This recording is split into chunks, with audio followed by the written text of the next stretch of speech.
Hello ladies and gentlemen, how's it going? My name's a Flying Chicken. What I'm going to be talking about today is the best SMG setup that you can be using. Okay, so I'll start off with the weapon, which is the PP90M1. Okay, that is using the stability proficiency and extended mags. Okay, I'm using Sleight of Hand Pro, Assassin Pro, and Dead Silence Pro. Okay, now I've done a lot of testing and a lot of tweaking, and I've found that this weapon is just the dog's bollocks. It's brilliant.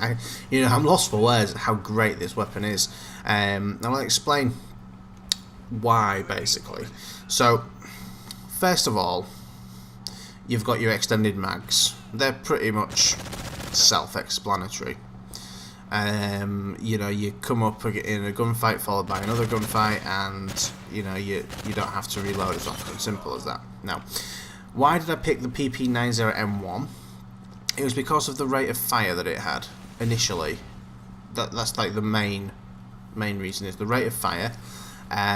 It's got a high rate of fire, a lot faster than say a UMP, right? So that has an advantage, so you don't have to add rapid fire to it, whereas the UMP, I feel you do need to add rapid fire.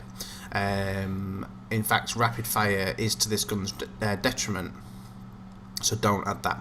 Stability, it seems like an unusual choice for an SMG, because the stability perk actually reduces sway while aiming down sights. Now, I'll go on to that a bit later on. Sleight of Hand Pro, obviously, to reload quicker. It suits the style. You need to be, reloading fast to stay alive.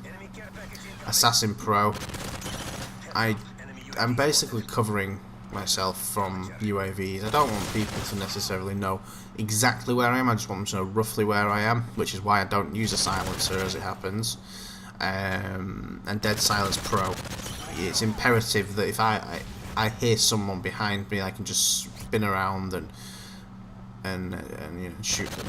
So hearing my own footsteps is a pain in the backside. I always think that someone's following me, and yeah, so that is the gist of the setup. You can use whichever perks, whichever grenades and whatever you want.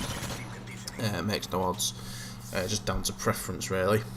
In terms of the strike package, I actually use the specialist strike package, just because I really like the perks. I just like lots and lots of perks, and the way I play, I don't need a helicopter or whatever else you've got there to actually come in and make the kills for me. I don't need that. The perks more than sufficient.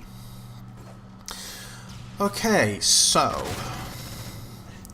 the general style which I go for is I will patrol an area to begin with, a set route which I'm comfortable with, where I've learned all of the little nooks and crannies, the avenues, lines of sights, things like that.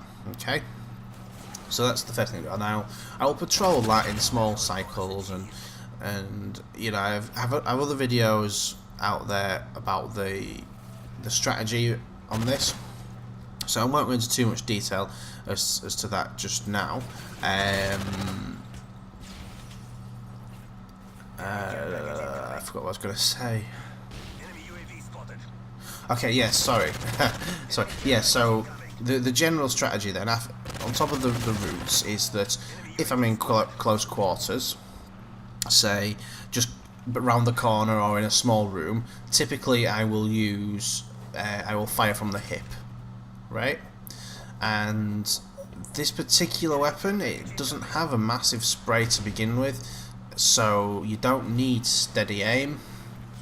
The reticle area that you get is sufficient. There's no problem firing from the hip and getting some decent accuracy.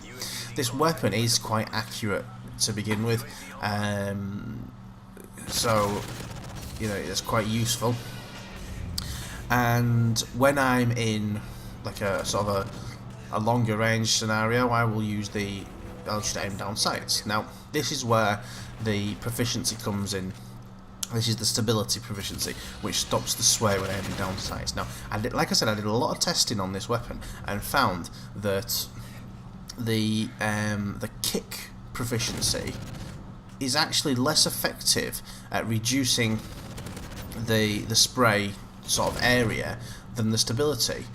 The kick, it does like sort of spread out, whereas the stability proficiency keeps the area where it sprays into a nice compact little cluster.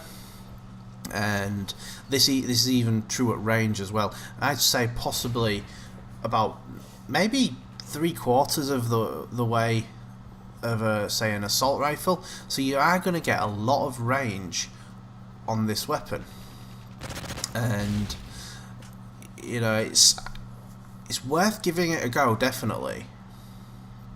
So that's basically the setup and the whys and the hows.